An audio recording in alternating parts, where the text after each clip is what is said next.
के रोज निकल कर आपको अपने इंतखाबात के अंदर हक रायदही का इस्तेमाल करना है। हल्के मलकपेट से जुमला 20 उम्मीदवार मैदान में है। 2 मिशन बैलेट के जो मिशन आते हैं 2 मिशन रहेंगे। एक मिशन पे 15 नाम और एक मिशन पे 5 नाम। तो नंबर सीरियल नंबर 1 से लेकर 20 तक रहेगा दोनों मिशन में मिलाकर। तो 1 नंबर के ऊपर मजलिस इत्तेहादुल मुस्लिमीन और आपके उम्मीदवार का पतंग का निशान सीरियल नंबर 1 के ऊपर है। आपको सीरियल नंबर 1 के ऊपर पतंग के निशान के बाजू बटन दबाकर मजलिस को कामयाब करना है। आज कई सियासी जमातें हर एक का अपना अपना एजेंडा है। किसी का फिरका परस्ती का एजेंडा है, किसी का झूठ बोलने का एजेंडा है। मजलिस का एजेंडा डेवलपमेंट का है और मलकपेट में सबको साथ लेकर चलने का एजेंडा है। आज आपके हमारे दरमियान में ये जरूरत है इत्तेहाद की। हाथ उठा बांधो, स्टैंड से दूर रहिए, स्टैंड से।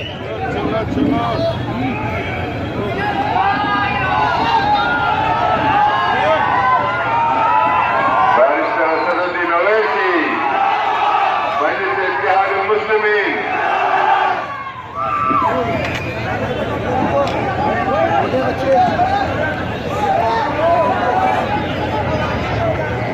हमने हल्के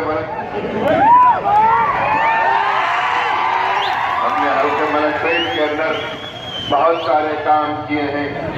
आप तमाम लोग इससे वाकिफ हैं और इंशाअल्लाह ताला आने वाले दिनों के अंदर हम मलकपेट को एक मॉडल हल्का बनाएंगे। और मलकपेट के अंदर आप तमाम लोग जानते हैं कि मजलिस जब से यहाँ पर आई है हमने करोड़ों रुपए के तरक्याती काम कराए हैं। न सिर्फ काम कराए हैं बल्कि तालीमी मैदान, तिब्बी मैदान, हर मैदान के अंदर हमने काम किया है। और अल्हम्दुलिल्लाह तमाम तबकात को साथ लेकर काम किया है और इंशाअल्लाह आगे भी करते रहेंगे। मैं आप तमाम से ही कहूंगा कि हमारे मुत्तहिद रहिए और 7 तारीख के रोज निकलकर अपने एक वोट का इस्तेमाल कीजिए। मजलिस आपकी जमात है। आज हर एक का यही कहना है कि किस तरीके से मजलिस इत्तेहादुल मुस्लिमीन को नुकसान पहुंचाया जाए। हर एक की आंख में अगर खटक रही है तो मजलिस इत्तेहादुल मुस्लिमीन खटक रही है। मजलिस हमेशा आपके दरमियान में रही है। 7 तारीख के रोज निकलकर आपकी जमात की हिफाजत करना आपकी जिम्मेदारी है। हमेशा मजलिस आपके दरमियान में थी, है और रहेगी। मैं आपसे यही कहूंगा आप ज्यादा से ज्यादा अपना एक वोट इस्तेमाल करिए मजलिस के लिए और मजलिस इत्तेहादुल मुस्लिमीन को कामयाब कीजिए। शुक्रिया। अस्सलाम वालेकुम।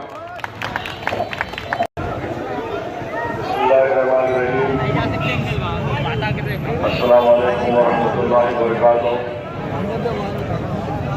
मेरे भाई जरा 20-25 दिन से भड़काऊ भाषण देते देते थोड़ा आवाज कम हो रही, माने थोड़ा आवाज में दर्द है अलग में, इसलिए आपकी तवज्जो चाहूंगा ताकि पूरी तवज्जो के साथ आप मेरे इस भड़काऊ भाषण को सुने और ताकि आपके दिलो दिमाग में यहाँ से जब उठ के जाएंगे एक नई फिक्र पैदा हो और ज्यादा आपके दिल में मजलिस की मोहब्बत अल्लाह पैदा करेगा और ज्यादा आपके हौसले और अज़म को अल्लाह बुलंद करेगा ताकि हम अपने हौसले, अपने अज़म और अपने इत्तेहाद की ताकत पर साइकिल की हवा उतारेंगे और जो लोग हमको हैदराबाद से भगाना चाह रहे हम उनको घर में बिठाएंगे इंशाअल्लाह। आज मालूम हुआ कि हिंदुस्तान के वजीर आजम हैदराबाद को आए थे। प्राइम मिनिस्टर ऑफ इंडिया नाम हैदराबाद। आप हैदराबाद को आए, आपका वेलकम है। सबसे पहले पॉइंट, प्राइम मिनिस्टर नाम नहीं बदल सकते हैदराबाद का। यहां मजलिस इत्तेहादुल मुस्लिमीन है, इंशाअल्लाह ताला सुबह क़यामत तक रहेगी। हम हैदराबाद को कर्फ्यू से मुक्त कर दिए, हम हैदराबाद को राइट से मुक्त कर दिए। और अमित शाह बोलते मैं मजलिस को मुक्त कर दूंगा। अमित शाह, तुम गरीबी को मुक्त नहीं कर सके। तुम्हारे प्राइम मिनिस्टर, मुल्क के प्राइम मिनिस्टर मित्रों ने गुर्बत का और नौजवानों को रोजगार नहीं दिया। आप हमको मुक्त करने आए हैं। बहरहाल वजीर आजम हैदराबाद को आए। हैदराबाद को आकर प्राइम मिनिस्टर ने कहा कि रिजर्वेशन मुसलमानों को नहीं मिल सकता।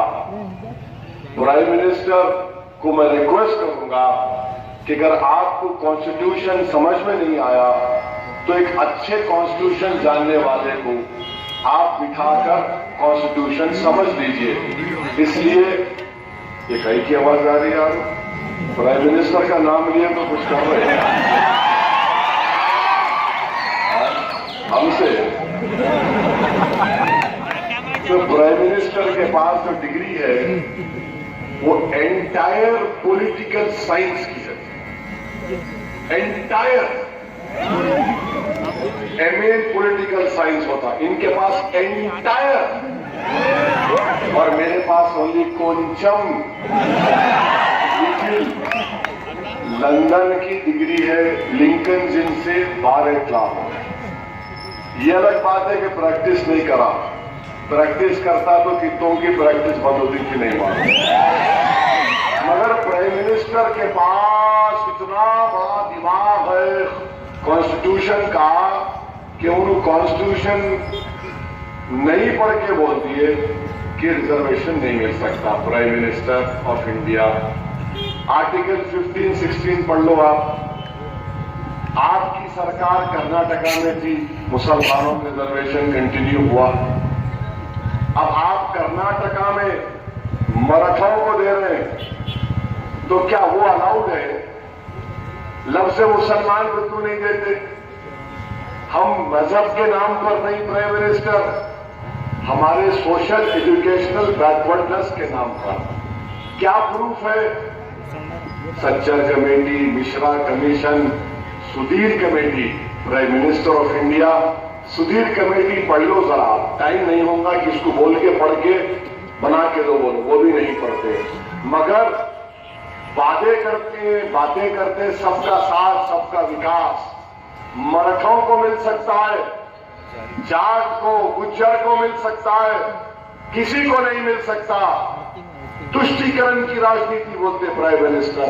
हिंदुस्तान के वजीर आजम, इस मुल्क में सबसे बैकवर्ड हिंदुस्तान का मुसलमान, और आप एक वजीर आजम के होते हुए आप किसी एक फिरके के खिलाफ डिस्क्रिमिनेशन नहीं कर सकते, क्योंकि आपने हिंदुस्तान के संविधान पर ओथ लिया और आपके ओथ की जिम्मेदारियां हैं कि आप डिस्क्रिमिनेशन नहीं कर सकते।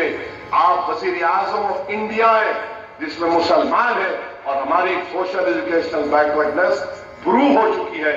ये और बात है कि आप अपने जहन को इस बात को मानना नहीं चाहते कि हमको रिजर्वेशन मिले, मगर इंशाअल्लाह ताला मजलिस इत्तेहादुल मुस्लिमीन पूरी कोशिश करेगी कि ना सिर्फ तेलंगाना, ना सिर्फ महाराष्ट्र, बल्कि हिंदुस्तान में जो मुसलमानों के कास्ट हैं, जो बैकवर्ड है सोशल एजुकेशनली, उनको मिलना चाहिए। दूसरी बात, कल मैं बोला था कि चीफ मिनिस्टर यूपी हमको भगा देंगे। मैं चीफ मिनिस्टर यूपी को दोबारा बोल रहा हूं, आप नहीं भगा सकते। क्या करते करो, चलो देखो। आप हमको नहीं भगा सकते। आप कैसे भगाएंगे हमको? नहीं भगा सकते। और मैं इस मजमे को, जो यहां इतना बड़ा मजमा खड़ा हुआ हजारों का, और माशाल्लाह से ये मजलिस का जलसा है। कांग्रेस तेलुगु देशम के जलसे में बोलना पड़ता, तू 5 को ला, तू 10 को ला, तू 20 को ला, 40 को ला, तू 50 को ला। उन्हें बोलता ला तो गाड़ी की टांकी में कौन डालेगा? ये। फिर उसके बाद बोलता वो तो डाल लिए, ये कौन डालेगा? वो भी ले। मगर ये जलसे में कुछ भी नहीं है। बेलोज बेनास मंजलिस से मोहब्बत में है। अल्लाह सलामत रखे आपको, अल्लाह आपको सलामत रखे। कोई बोला है आपको दिए कुछ? कोई दिया आपको? कोई दिया आपको? वोट देंगे भलाना को, सभा के देंगे भलाना को। आओ ठहरो आप, अरे टाइम नहीं है। अब दूसरी बात, ये जलसा हो गया। अब मैं आपसे एक सवाल कर रहा हूं, आप क्या भागने के लिए तैयार हैं? क्या आप योगी के बयान पे भागने को तैयार हैं? भागेंगे? ठहर के मुकाबला करेंगे? जमहूरी अंदाज में करेंगे और भागने वालों को घर में बिठाएंगे? Very good. योगी साहब सुन लो, अब आप, हम नहीं भाग सकते। हम तुम भगा ही नहीं सकते। भागना तो दूर की बात, प्यारे बहुत आगे चले गए, भगाते करते। अच्छा, गर्दन कटाने तैयार है? मुर्गी के बच्चे हैं, गर्दन काटते। प्राइम मिनिस्टर, ये कैसे कैसे लोग तुम्हारे साथ हैं जो हिंदुस्तान के मुसलमानों को, दलितों को और एक एमपी को भगाने की बात करते हैं? प्राइम मिनिस्टर, मैं तो नहीं भागूंगा मोदी साहब, क्योंकि योगी ने जो कहा वो आपकी दिमाग, आपकी प्लानिंग है। मैं प्राइम मिनिस्टर से ये पूछना चाह रहा हूं, ये विजय माल्या को कौन भगाए? नीरव मोदी को कौन भगाए? और प्राइम मिनिस्टर मेहुल भाई को मेहुल भाई बोले, उन्हें बोला जब तू मेरा भाई तो मैं भागा। अच्छा, फिर अब राहुल गांधी की बारी आई। टाइम है 7 मिनट, वोट करें 15 मिनट में 7 मिनट। अब राहुल गांधी बोले सौदा कर लिए। राहुल गांधी का गुरूर देखो आप, गुरूर। मैं 98 से 2012 तक कांग्रेस पार्टी की मजलिस ने सपोर्ट की। कैसी सपोर्ट की बता रहा हूं आपको मैं। 96 22 सितंबर 99, बलाला को याद होगा, 22 सितंबर 1999। बलाला की खास बात क्या है? जभी भी ऐसे दिखते थे, अभी भी ऐसे दिख रहे हो। मैं सही बोल रहा हूं ने? यंग है, हैंडसम है। 22 सितंबर 1999 को पहले फेज की पोलिंग हो गई थी, इलेक्शन हो गया हैदराबाद में।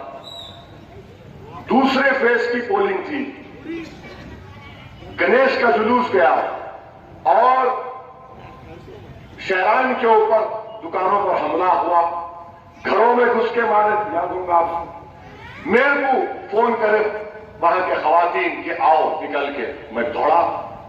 टास्क फोर्स जो उस वक्त भी हजरत शैतान की औलाद आज भी है, तो मेरे को बोले अरेस्ट करते। डीसीपी डीएसपी था श्रीनिवासलू, मेरा अरेस्ट करो। जैसा पकड़े मेरे को मार मार मार मार के 18 टाके सर पे, पीठ से लेकर पैर तक छन्नी कर दिए। वो फाइबर की लकड़ी का मार बहुत बुरा होता, बहुत सही बोलो मैं। खैर 18 टाके लगे, दवाखाने में था मैं।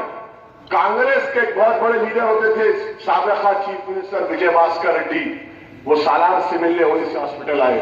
मैं तड़प रहा था दर्द से, तो विजय भास्कर रेड्डी आके बोले, सालार के दोस्त थे, बोले सलाउद्दीन ओवैसी तुम्हारे को मालूम तुम्हारे बच्चे को क्यों मारे?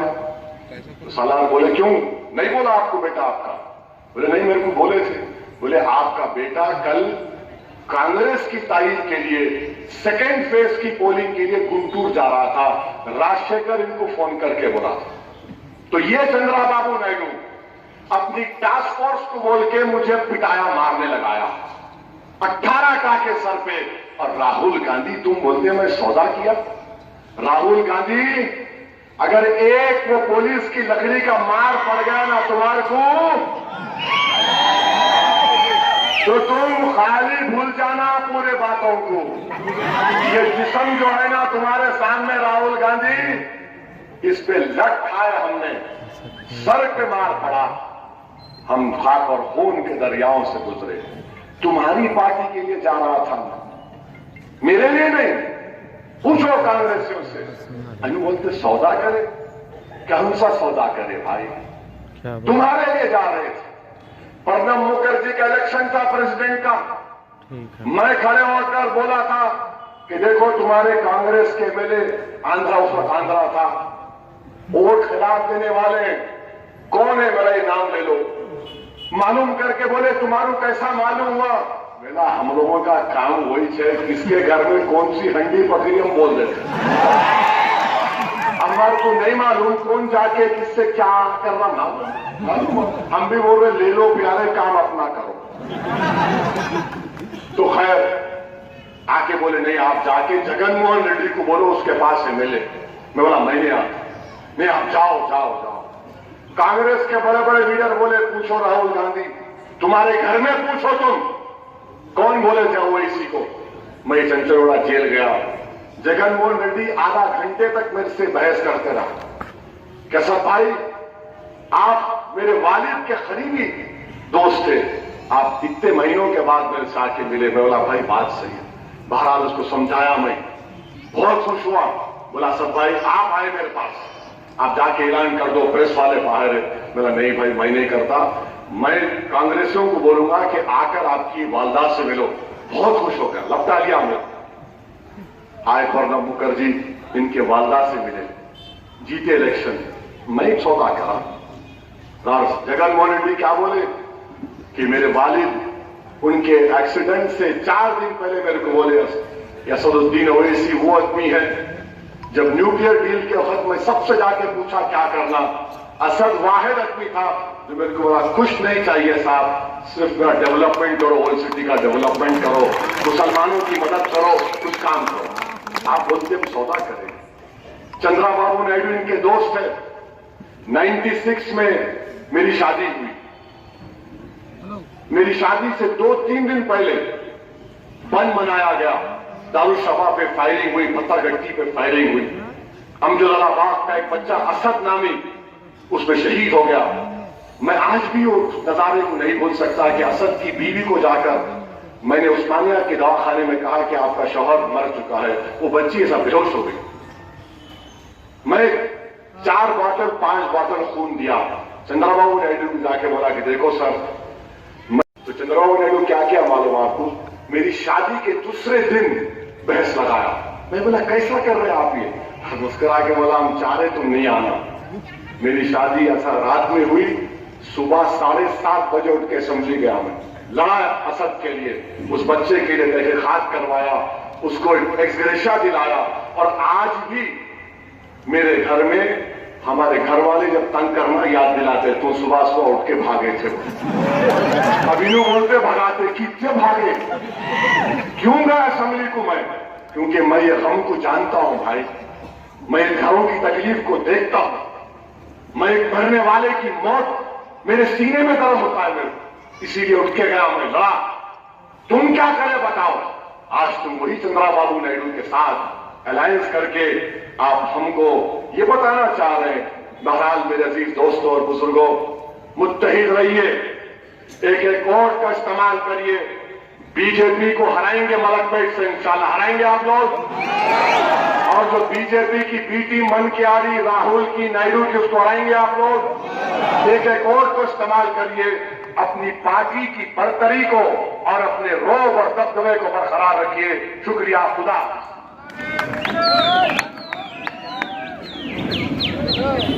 हल्के असेंबली मलकपेट का कल मरकजी जलसा आजमपुरा चमन के पास होगा। मकतब बिल्ला से जलसे की सदारत करेंगे और 6 बजे से 8 बजे तक शंकर नगर में सत्तार भाई की गोश्त की दुकान के पास इंतखाबी जलसा होगा। 6 बजे से 8 बजे तक।